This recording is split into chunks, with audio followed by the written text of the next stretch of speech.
Bom dia, meus queridos, tudo bem com vocês? Hoje é quarta-feira, dia 10 de agosto de 2016 e vamos continuar a nossa leitura e reflexões acerca de Atos dos Apóstolos. Hoje a gente vai passar para o capítulo 15, ou seja, a gente já caminhou mais da metade do livro de Atos dos Apóstolos. E uma coisa importante também que eu gostaria de dizer é que eu não estou lendo esses textos previamente, não estou fazendo um estudo aprofundado, até porque o nosso tempo é bem curto. Então dá para a gente ler o texto e fazer algumas considerações. Então tudo que eu falo a partir da leitura imediata do texto. Eu estou lendo com vocês e vou fazendo os comentários. Então não há nenhuma informação que eu estou buscando para além do próprio texto. Tudo bem? Vamos lá, vamos ver. Atos 15. Alguns indivíduos que desceram da Judéia ensinavam os irmãos: se não vos circuncidardes segundo o costume de Moisés, não podeis ser salvos. Tendo havido da parte de Paulo e Barnabé contenda e não pequena discussão com eles, resolveram que esses dois e alguns outros dentre eles subissem a Jerusalém aos apóstolos e presbíteros com respeito a essa questão. Enviados, pois, e até certo ponto acompanhados pela igreja, atravessaram as províncias da Fenícia e Samaria e, narrando a conversão dos gentios, causaram grande alegria a todos os irmãos. Que bobagem, né? Se preocupar com circuncisão, se preocupar com símbolos externos, condicionar a vida eterna a um indivíduo, colocando sob condicionamento, colocando como condicionamento um ritual que tem a sua valia simbólica. Isso mostra o quanto eles ainda estavam presos na antiga religião, no quanto, apesar de parecer que às vezes a gente faz certos progressos na nossa mentalidade, a gente tem uma tendência enorme a recorrer às antigas coisas, a voltar para as leis, a voltar para a mentalidade que nos faz nos assegurar naquilo ou aquilo que trabalha do ponto de vista exterior e não da convicção interior. Tendo eles chegados a Jerusalém, foram bem recebidos pela igreja, pelos apóstolos, pelos presbíteros e relataram tudo o que Deus fizera com eles. Insurgiram-se, entretanto, alguns das seitas dos fariseus que haviam crido, dizendo: é necessário circuncidá-los e determinar-lhes que obedeçam à lei de Moisés. Então se reuniram os apóstolos e os presbíteros para examinar a questão. Havendo grande debate, Pedro tomou a palavra e lhes disse: irmãos, vós sabeis que desde há muito Deus me escolheu dentre vós para que por meu intermédio ouvissem os gentios a palavra do evangelho e crescem. Ora, Deus que conhece os corações lhes deu testemunho, concedendo o Espírito Santo a eles, como a também nós nos concederam. E não estabeleceu distinção alguma entre nós e eles, purificando-lhes pela fé o coração.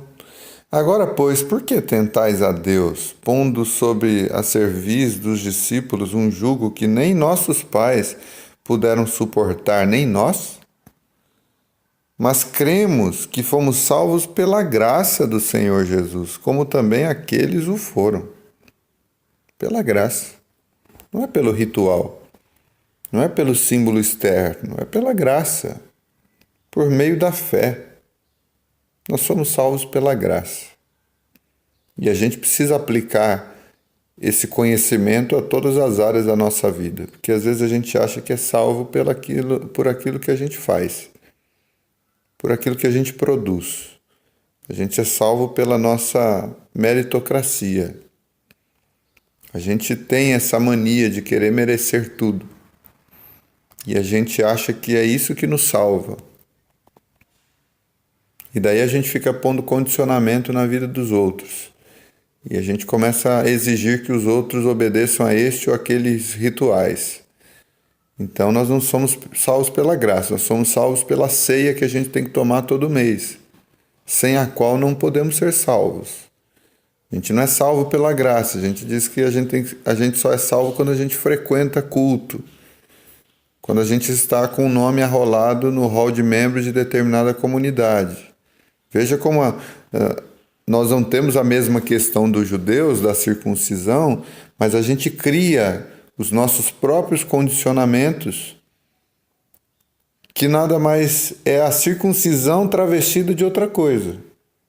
Então, para os judeus era a circuncisão. Para muitos de nós, é a frequência a cultos que condiciona a salvação, é tomar a ceia uma vez por mês, é você participar dos ministérios de uma determinada igreja, é você estar com seu nome arrolado no hall de membros de uma determinada comunidade. Há muitas pessoas que condicionam a salvação a esses rituais. É usar determinado tipo de roupa, é passar por determinado tipo de curso, para que então você possa ter as credenciais da salvação.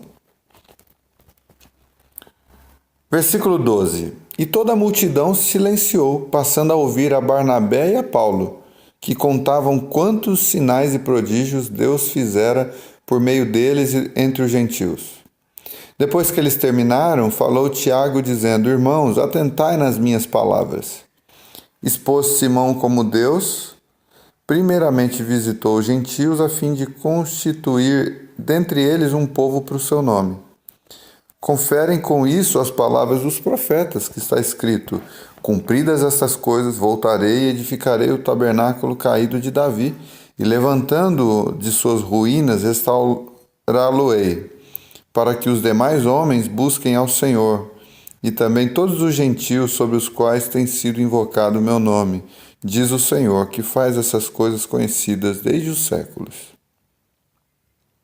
Pelo que julgo eu, não devemos deturpar aqueles que dentre os gentios se convertem a Deus, mas escrever-lhes que se abstenham das contaminações dos ídolos, bem como das relações sexuais ilícitas, da carne de animais sufocados e do sangue. Porque Moisés tem em cada cidade, desde os tempos antigos, os que o pregam nas sinagogas, onde é lido todos os sábados. Então pareceu bem aos apóstolos e aos presbíteros, com toda a igreja, tendo elegido homens entre eles, enviá-los juntamente com Paulo e Barnabé a Antioquia, foram Judas, chamado Barsabás, e Silas, homens notáveis entre os irmãos, escrevendo por mão deles. Os irmãos, tanto os apóstolos como os presbíteros, aos irmãos de entre os gentios de Antioquia, Síria e Cilícia, saudações.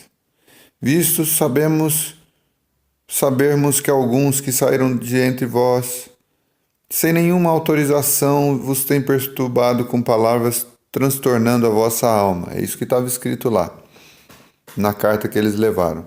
Pareceu-nos bem, chegado a pleno acordo, eleger alguns homens e enviá-los a vós outros, com os nossos amados Barnabé e Paulo, homens que têm exposto a vida pelo nome do nosso Senhor Jesus Cristo. Enviamos também Judas e Silas, os quais pessoalmente vos dirão também essas coisas, pois pareceu bem ao Espírito e a nós não vos impor maior encargo além dessas coisas essenciais, que vos abstençais das coisas sacrificadas aos ídolos, bem como do sangue, da carne de animais sufocados e das relações sexuais ilícitas. Destas coisas fareis bem se vos guardardes. Saúde. É interessante a gente olhar para essas recomendações, que são recomendações básicas, né? Do ponto de vista da convivência entre as culturas. Então veja que abster-se das coisas sacrificadas aos ídolos, é óbvio que não é isso que depende a salvação dos irmãos. Por isso que eles até falam num tom de recomendação. Eles falam, dessas coisas fareis bem se vos guardardes. Mas eles nem estão dizendo que se eles comerem comida sacrificada a ídolo, isso fará mal a eles, etc, etc. Isso tirará a salvação deles. Até Paulo vai dizer isso em um outro momento. A gente sabe que os ídolos nada são, que as comidas nada são. Inclusive, a gente deixa de comer quando isso fere a consciência de um outro que está crescendo no conhecimento, que é um novo convertido, que tem toda uma cultura relacionada àquilo e que vai fazê-lo tropeçar. Mas, do contrário, aquilo nada é. Também se abster do sangue, da carne de animais sufocados e das relações sexuais ilícitas. Coisas bem, fareis bem dessas coisas, se vocês se absterem dessas coisas, fareis bem se vos guardardes. Buscando um equilíbrio, buscando o bom senso, buscando não se perpetuar nos extremos das coisas, mas buscar um caminho da sanidade. Os gentios, por exemplo, geralmente tinham uma cultura sexual muito distorcida e muito longe daquilo que se busca, daquilo que é o ideal. Então fazia todo sentido dizer para eles, olha, se abstenham das relações sexuais ilícitas. Ou seja, busque a sanidade, busque a saúde relacional, sexual de vocês. Faria bem se eles guardassem essas coisas. Como nos nossos dias, onde nós vivemos um tempo de tantas perversidades e de tantas maldades que se estendem em todas as áreas da vida, inclusive na sexualidade. Faz bem a gente se guardar das relações sexuais ilícitas, ou seja, daquilo que deteriora a nossa alma, daquilo que liquida a nossa consciência, daquilo que desensibiliza o nosso ser para o amor, daquilo que banaliza o nosso sexo e transforma ele meramente num instrumento de prazer egoísta, sem jamais se comprometer com aquele a quem nós nos oferecemos, a quem nós nos desnudamos, a quem nós oferecemos aquilo que é íntimo de nós.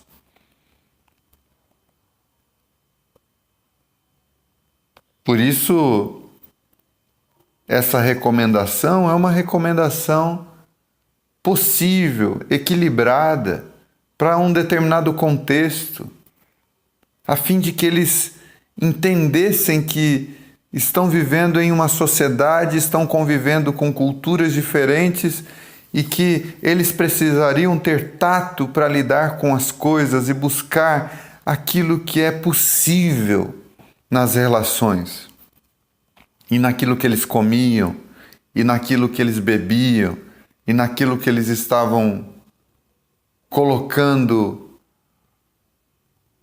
a sua própria história na convivência. Versículo 30. Os que foram enviados desceram logo para Antioquia e, tendo reunido a comunidade, entregaram a epístola. Quando a leram, sobremaneira se alegraram pelo conforto recebido. Judas e Silas, que eram também profetas, consolaram os irmãos com muitos conselhos e os fortaleceram. Tendo-se demorado ali por algum tempo, os irmãos os deixaram voltar em paz aos que os enviaram, mas pareceu bem a Silas permanecer ali. Paulo e Barnabé demoraram-se em Antioquia, ensinando e pregando com muitos outros a palavra do Senhor. Alguns dias depois, disse Paulo a Barnabé: voltemos agora para visitar os irmãos por todas as cidades nas quais anunciamos a palavra do Senhor, para ver como eles passam. Ou seja, vamos voltar, a gente está indo em viagem, a gente está pregando o evangelho, a gente está passando pelas dificuldades. A gente subiu para Jerusalém para conversar com os irmãos sobre essa questão. Agora, vamos voltar de cidade em cidade para ver como estão os irmãos, para ver como eles estão caminhando, para fortalecê-los, né? Nesse sentido. Versículo 37. Barnabé queria levar também a João, chamado Marcos. Mas Paulo não achava justo levarem aquele que se afastara dele desde a Panfilha, não os acompanhando no trabalho. Paulo disse assim, olha, Marcos se recusou a ir com a gente plantar a semente. Marcos se recusou a enfrentar os perigos da jornada. Portanto, não é bom, não é justo levá-lo de volta para colher, para fortalecer os irmãos. Ele não tem nenhuma conexão com o que está acontecendo. Versículo 39. Houve entre eles tal desavença que vieram a se separar. Ou seja, Barnabé queria mesmo que Marcos fosse levado. Talvez tivesse até aquela tese, não, ele não colheu, mas ele não plantou, mas está tudo certo. Deixa ele ver o fruto do que aconteceu, talvez ele fique melhor. Talvez houve essa discussão entre eles.